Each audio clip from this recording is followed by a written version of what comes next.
Matthieu 28. Matthieu chapitre 28, à partir du verset 18 au 20. 3 versets. Ce sont les derniers versets. Alléluia. Alors nous lisons la parole. Je vais lire. Amen. Jésus s'étant approché leur parla ainsi. Tout pouvoir m'a été donné dans le ciel et sur la terre. Allez, faites de toutes les nations des disciples, les baptisant au nom du Père, du Fils et du Saint-Esprit, et enseignez-leur à observer tout ce que je vous ai prescrit. Et voici, je suis avec vous tous les jours jusqu'à la fin du monde. Amen. Alors le thème de notre message de jeunes gens, c'est la mission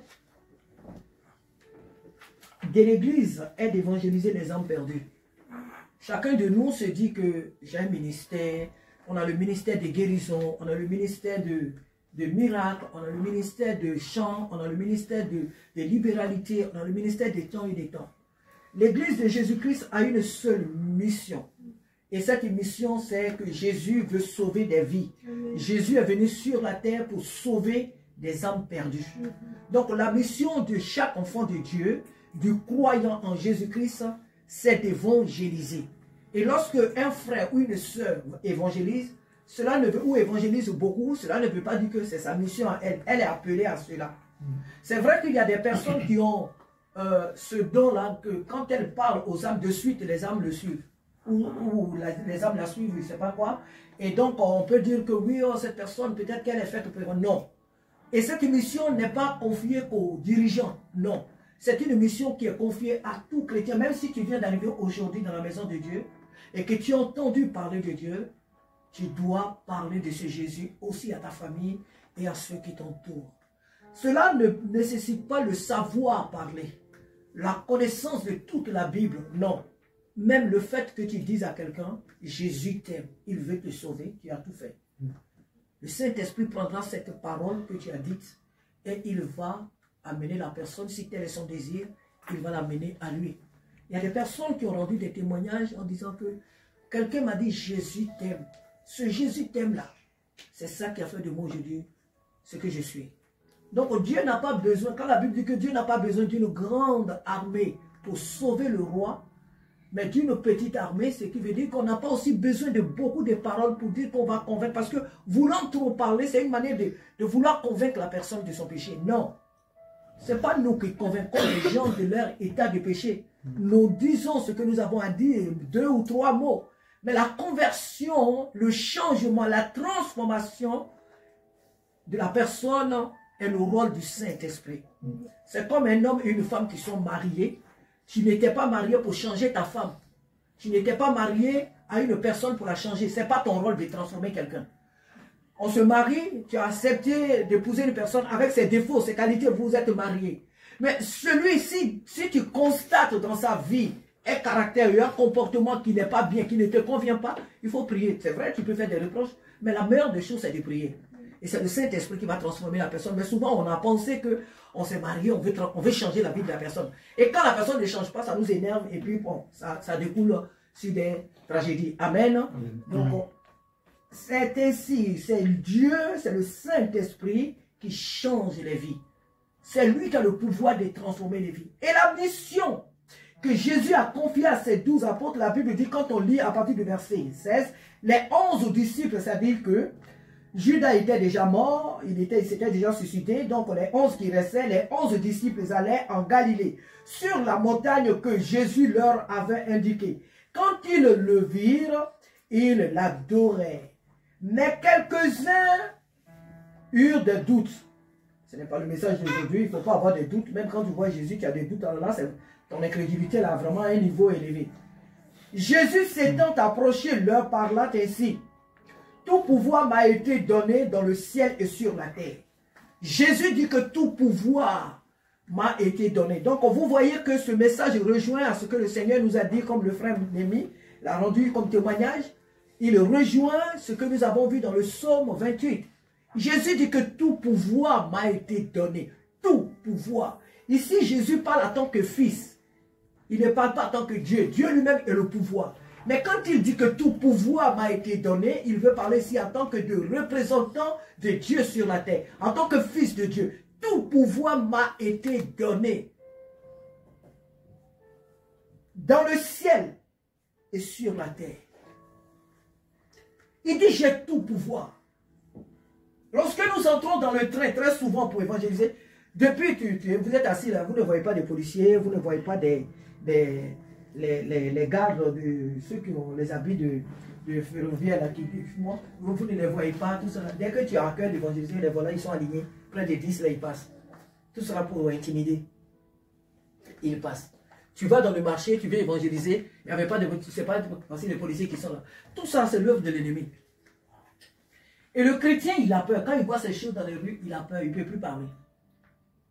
Jésus dit, tout pouvoir m'a été donné. Mais comment nous pouvons démontrer la puissance de Dieu? Nous ne pouvons pas évangéliser si nous ne démontrons pas la puissance de Dieu au monde. Les gens n'ont plus envie d'attendre ce Jésus. Jésus libère, Jésus sauve. C'est bien, ce n'est pas mauvais de le dire. Mais ton Jésus, là, il fait quoi exactement? Qu'est-ce qu'il apporte aux vies? Hier, exactement, on était sortis pour évangéliser un peu. Et à l'arrêt d'Anjou, on rencontre une dame qui habite tout juste là derrière nous. Une Européenne. Et dès que je suis allé vers elle pour lui témoigner, parler de Jésus, elle me disait que oui, je viens d'accepter Jésus parce que je viens de perdre mes enfants, des jumeaux. Donc ça m'a permis de m'accrocher vraiment au Seigneur. Je viens d'accord. Donc on a essayé d'évangéliser. Elle avait le truc de Marie au cou. Elle dit maintenant elle va à l'église et tout ça. Mais le Seigneur m'a permis de quand même lui dire que Marie, ceci, c'est cela, tu ne l'as pas dénigré. Quand on évangélise, il ne faut pas dénigrer Marie. Alléluia, ce n'est pas l'objectif. Les gens ne comprennent pas encore certaines choses. Il faut leur parler avec douceur. C'est pas, oui, Marie n'est pas... Marie, non, non, non, non. Non, non, non. Nous-mêmes, là, on n'adore pas Marie, mais on respecte l'œuvre de Marie. Parce que si Marie n'avait pas accepté de mettre Jésus au monde, on ne serait pas là où nous sommes. Amen. Donc nous respectons Marie, mais nous ne l'adorons pas.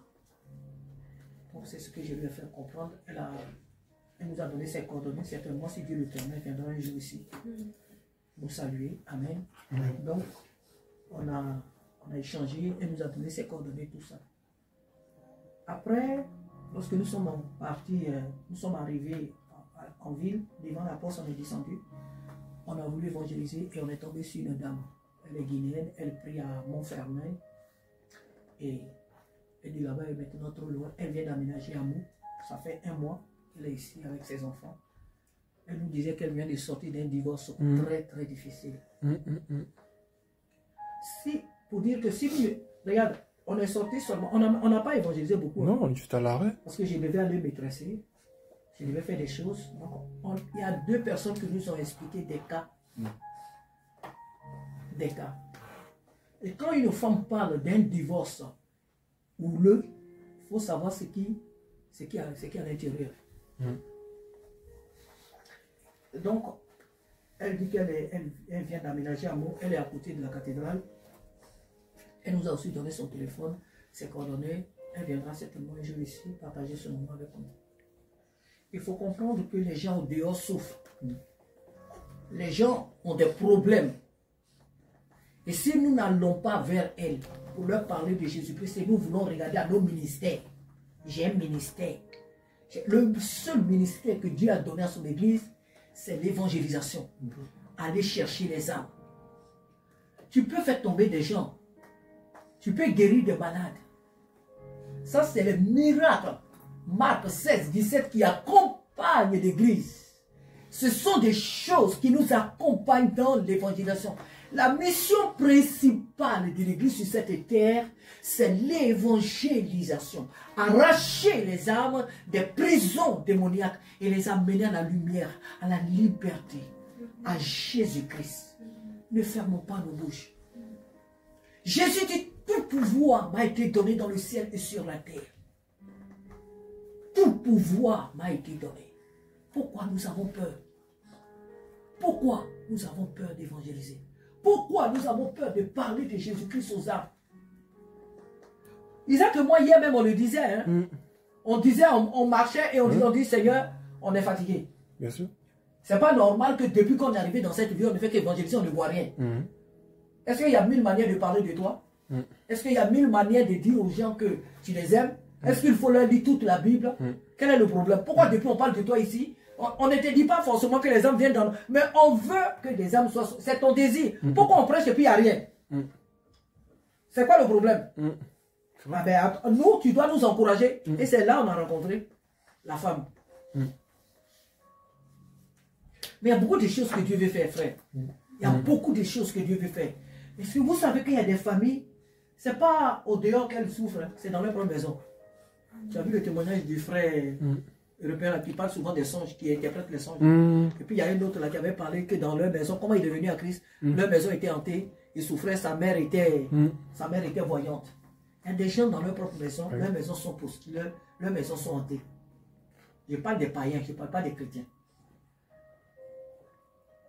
Mais il y a des gens dans leur propre maison, là, c'est l'enfer. C'est l'enfer.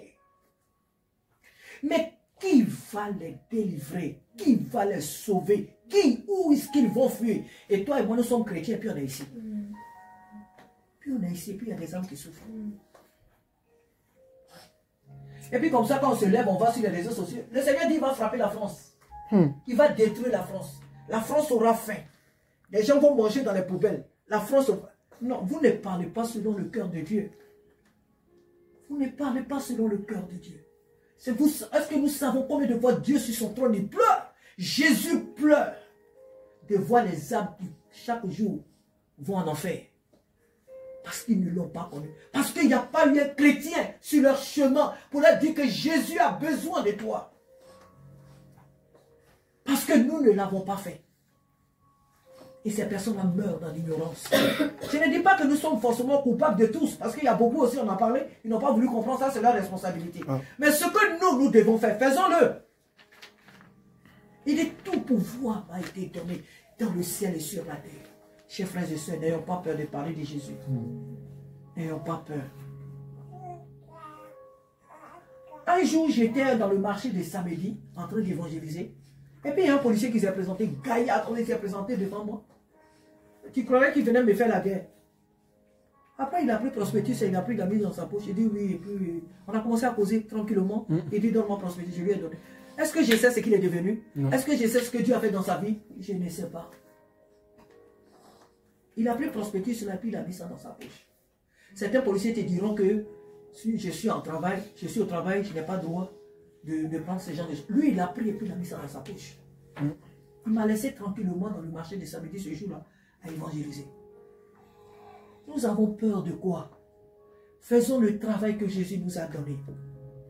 Je disais aussi à Isaac, n'allons pas évangéliser dans le but d'envoyer les âmes ici. Ce n'est pas ça l'objectif. Si tous les chrétiens évangélisent pour dire que les gens que j'évangélise doivent venir dans mon église, ce n'est pas normal. Ce n'est pas une bonne manière d'évangéliser. Nous évangélisons et le Saint-Esprit amène les âmes là où il veut les amener. Même si la personne, peut-être, elle veut commencer une œuvre chez elle, ça c'est ce qu'elle veut. Ça c'est ce que certainement le Seigneur lui a dit de faire. Mais nous devons évangéliser avec la pensée d'amener les âmes à Christ. Même si moi j'évangélise, une âme que demain j'apprends elle est peut-être avec nos frères, la Mestade, elle est à Shiloh, elle est avec nos frères de Chapelle Ardente. Mais gloire à Dieu! Le corps de Christ n'est pas divisé. Le corps de Christ n'est pas divisé. Mais je ne vais pas évangéliser parce que si j'évangélise, les âmes vont aller ailleurs. Elles vont pas. Non, non, non, non. Ce n'est pas ton église, ce n'est pas ton assemblée qui sauve, c'est Jésus qui sauve. Et ce Jésus n'est pas divisé. N'ayons pas peur. C'est vrai que sur notre lieu de travail, il faut respecter le choix des gens. S'ils ne veulent pas qu'on parle de Jésus sur le lieu du travail, ne le faisons pas. Nous ne le faisons pas. Mais après le travail, si le Seigneur peut-être nous permet d'être avec la collègue sur le chemin, qu'on peut lui témoigner de Jésus, nous lui parlons de Jésus. Même au travail, si elle vient sur le travail pour parler, oui, telle personne m'a... Est-ce que c'est dans le travail qu'elle t'a... Non, c'est au dehors, mais la personne est libre. Alléluia. N'ayons pas peur de parler de Jésus. N'ayons pas peur. C'est de cela qu'il est question ce matin. Nous avons reçu par le Seigneur le mandat d'aller faire des nations des disciples. Et ensuite de les baptiser au nom du Père, du Fils et du Saint-Esprit. Nous avons reçu le mandat de parler de Jésus-Christ. On veut baptiser forcément les âmes dans les marnes, dans la lagune, je ne sais pas où. Même, on a vu sur les réseaux sociaux des gens qui étaient dans des lieux où il n'y a pas d'eau. Ils ont pris peut-être un seau d'eau, puis ils ont versé sur la personne. Ils ont fait même des barriques et ils ont plongé. C'est un baptême. C'est un baptême. C'est un baptême. Ils ont versé l'eau sur la personne. Certains, on les a plongés dans des barriques. C'est un baptême. D'autres ont été baptisés dans des baignoires. C'est un baptême. C'est un baptême. N'ayons pas peur de proclamer la parole de Dieu. Jésus dit qu'il est avec nous jusqu'à la fin du monde. Il n'a pas dit ici que si tu jeûnes, si tu pries beaucoup, je serai avec toi. Si tu jeûnes et que tu pries, il dit, je suis avec vous et je suis avec vous jusqu'à la fin du monde. Ce matin, le Seigneur vient nous encourager. Ces 3 versets sont remplis de beaucoup d'enseignements, sont remplis de beaucoup de leçons.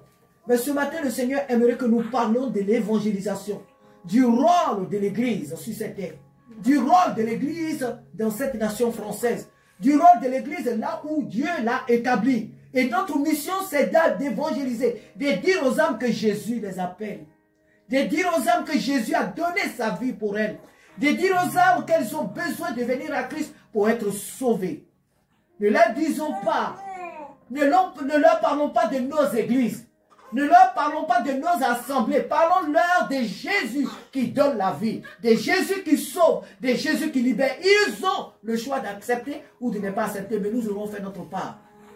Nous serons libérés de leur sang. Alléluia. Que Dieu nous aide ce matin. Le rôle de l'Église, la mission de l'Église que Christ nous a donnée, c'est d'évangéliser.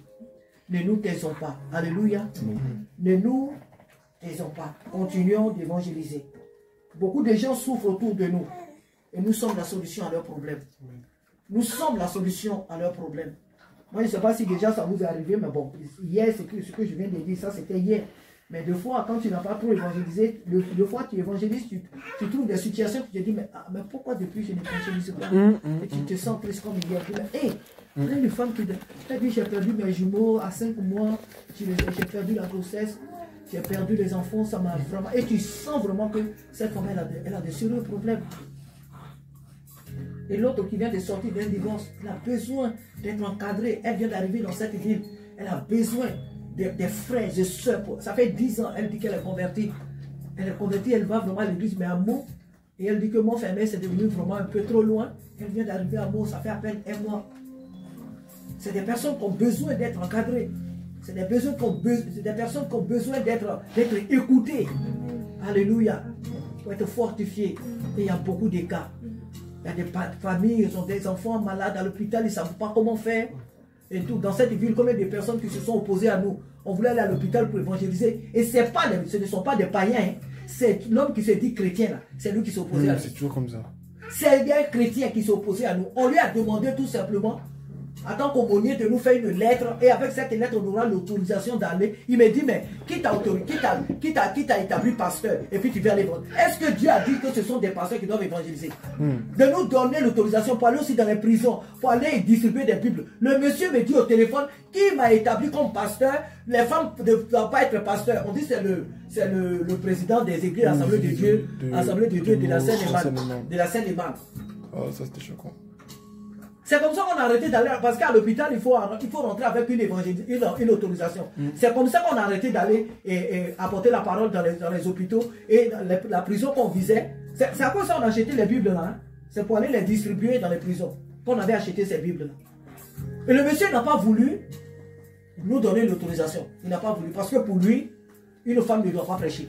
Parce que pour lui, une femme ne doit pas... Mais voilà l'église dans laquelle nous sommes. Voilà l'église. Voilà l'église. C'est malheureux. Amen. Que Dieu nous aide à nous lever. Tant que nous vivons en amour, faisons ce que nous avons fait. Amen. Que Dieu soit béni. Amen, amen, amen. Alors, notre culte tire à sa fin. Amen.